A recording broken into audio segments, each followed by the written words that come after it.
I'm going to discuss H.R. 357 briefly, and I do have a question. Are we going to do a separate panel for H.R. 6570, or is this the same panel, basically? Separate? Separate but equal. Well, H.R. 357, a little bit different topic than 6570. But, yeah, so H.R. 357 will increase the accountability of policymakers in the executive branch. As we all know, executive branch promulgates regulations that far exceed the number of laws passed by Congress in any given year. In 2022, this disparity was 3,168 regulations issued by agencies compared to 247 laws passed by Congress. This astonishing statistic illustrates how much federal law comes from unelected officials in the administrative state instead of Congress. And under current law, some of the bureaucrats who initiate, enact, and enforce regulations lack direct political accountability.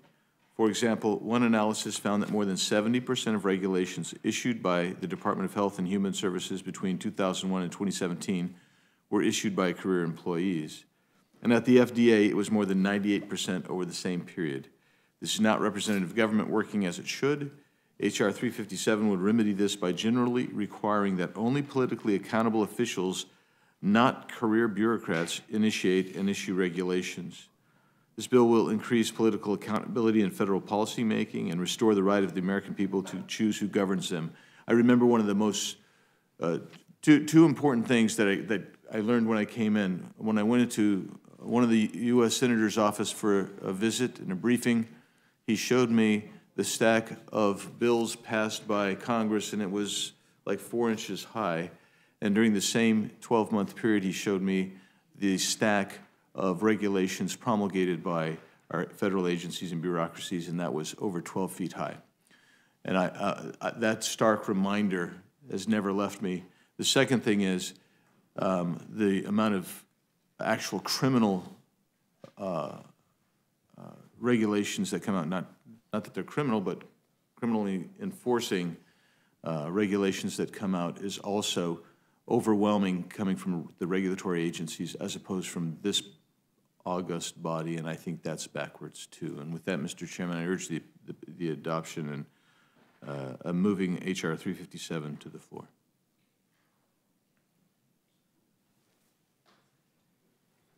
And I yield back. I'm sorry. Well, I think we're prepared to take testimony on the, are you not here to talk? Yes, I am, but okay, all right. I am prepared to go at 6570. Thank you. I will be a little bit longer on 6570, if that's all right, Mr. Chairman. Last week, the Judiciary Committee favorably reported this bill by a vote of 35-2. This bill has overwhelming bipartisan, bicameral support.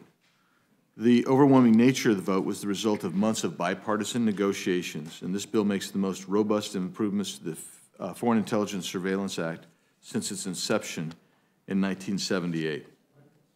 I am grateful to have been able to introduce this important piece of legislation with my colleague, the ranking member, Mr. Nadler, who's here just in the nick of time. So, brief history for those, it might serve as just a reminder. FISA was enacted in 1979 in response to the revelation that the federal government had seriously abused its intelligence authorities and violated Americans' civil liberties through warrantless surveillances. Unfortunately, the federal government has similarly abused FISA and continues to use its broad powers to improperly spy on American citizens. Whether it was FBI Director Wray telling Congress that we should not, quote, lose any sleep over FISA applications, or former Director Comey calling FISA a top-tier FBI program, the government has insisted that we should not worry about warrantless surveillance. However, as we've seen in recent years, the intelligence community and the FBI have repeatedly fallen short of respecting the civil liberties of Americans. Department of Justice Inspector General Michael Horowitz has released several reports showing how the FBI violated its authorities and improperly spied on Americans. Inspector General Horowitz's audits and investigations found that the FBI was plagued by, quote, systemic noncompliance, close quote, with its internal procedures designed to ensure accuracy. Special Counsel John Durham released a report earlier this year on the FBI's Crossfire Hurricane investigation, where he not only bolstered IG Horowitz's findings, but also found that political and confirmation bias led the FBI to actually lie to the Fisk court in order to improperly spy on the Trump campaign. So when I say Fisk, that's referring to FISA court. The government has taken a tool designed to collect foreign intelligence and prevent terrorist attacks and has used it as a domestic spy apparatus. In 2021, the FBI queried the communications of more than 3.3 million U.S. persons. They queried more than 3.3 million U.S. persons. In 2022, the FBI was still conducting hundreds of U.S. persons' queries per day. A recent FISA court opinion revealed that in recent years, the FBI conducted more than 278,000 improper searches of U.S. persons' communications. The FBI improperly queried a member of the House, a United States senator, a state senator, and a state judge, all without following their own internal proper procedures. The FBI searched the communications of more than 19,000 donors to a congressional campaign. Why? The FBI stated reason was that they wanted to know if the donors were being influenced by foreign adversaries. And on that point, I will come back to that point, and I want you to remember that rationale. We have to look at the U.S. persons illegally because we want to determine whether they were influenced by foreign adversaries. The FBI queried the names of hundreds of those present at the Capitol on January 6, 2021, and hundreds of individuals present at the George Floyd protest in 2020.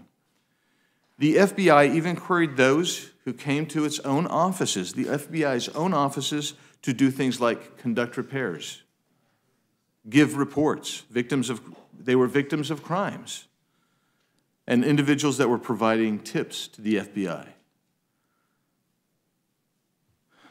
To other agencies, I'll just give you one example of another agency problem. An NSA analyst searched individuals that the analyst was meeting through online dating services. That just gives you a history of the abuses. So for many years, many of us have been trying to reform FISA. We thought the Holy Grail would be if you could just get under 702 a warrant requirement when incidental U.S. persons were queried in a foreign person, foreign land database. That is what many of us have been working on for a long time.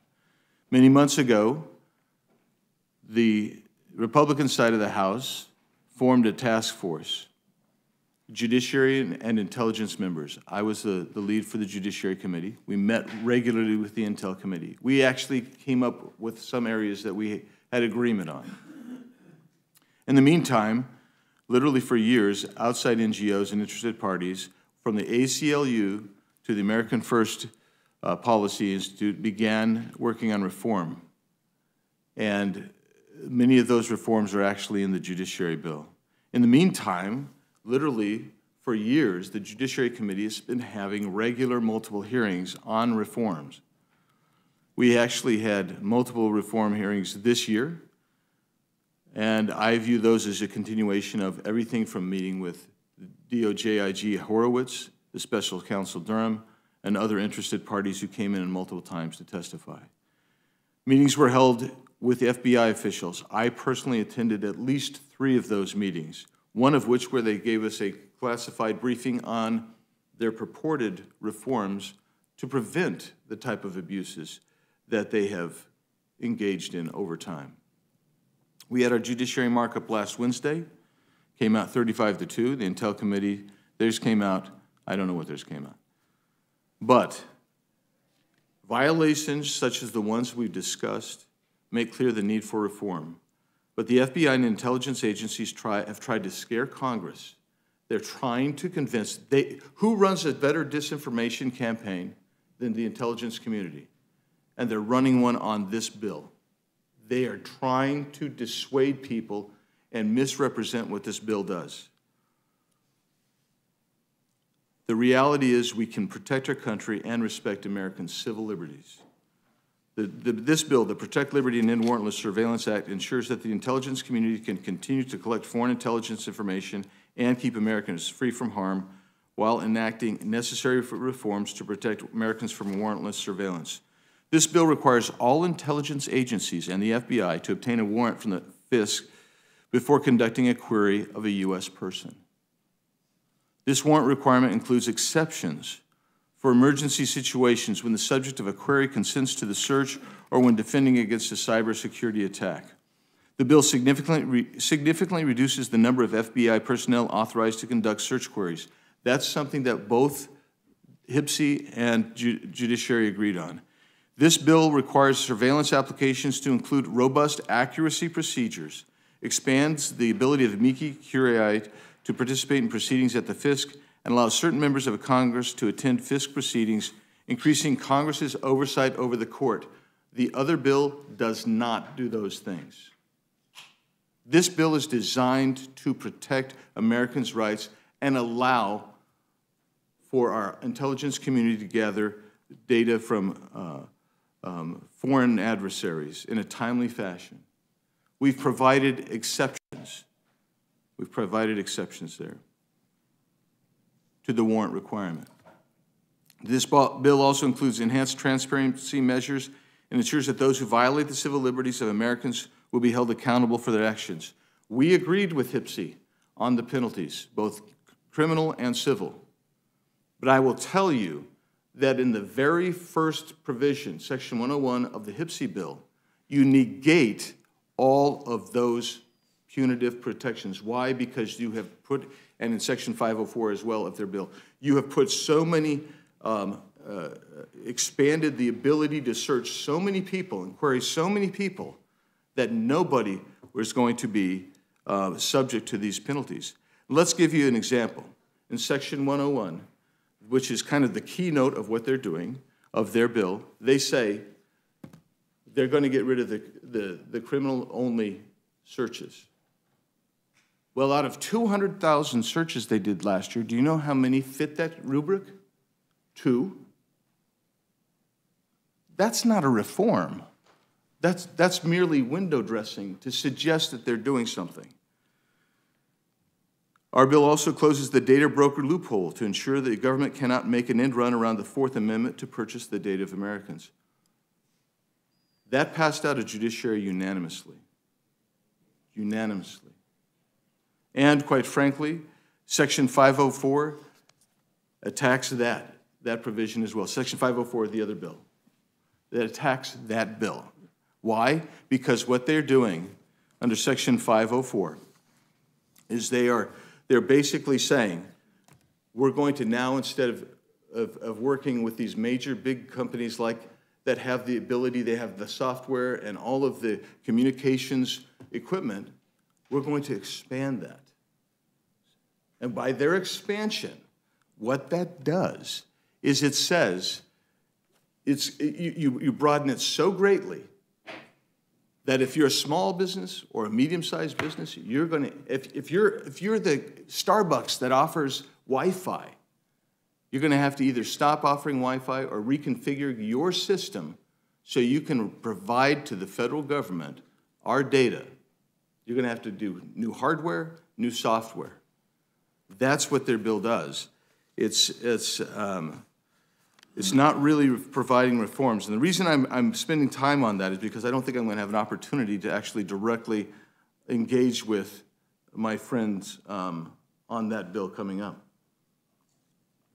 So when the FRRA says that they're going to limit abuses, and yet they expand the number of people and the equipment that's going to be necessary, they actually undermine the punitive measures that we take in place and the warrant requirement.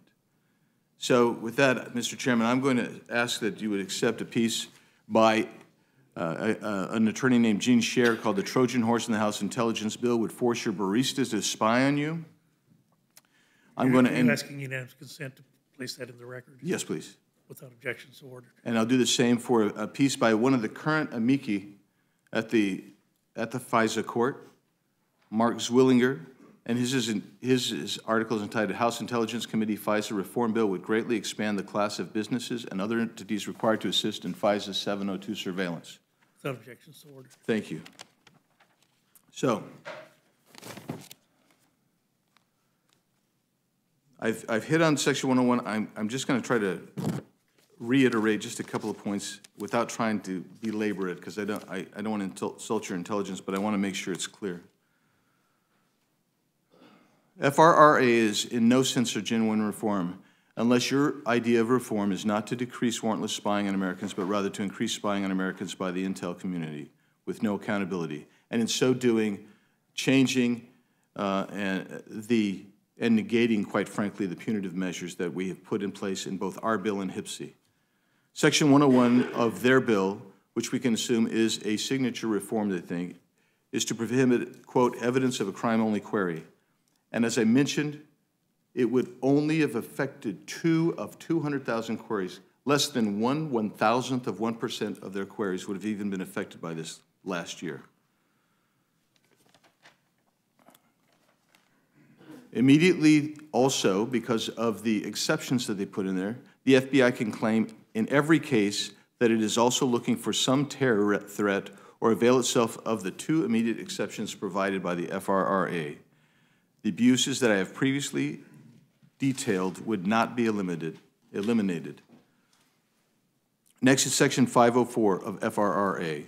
This provision requires that anyone who has access to any, quote, equipment that is being or may be used to transmit or store such communications, close quote, must or shall be treated as, quote, electronic communication service providers, close quote. That's what we mean.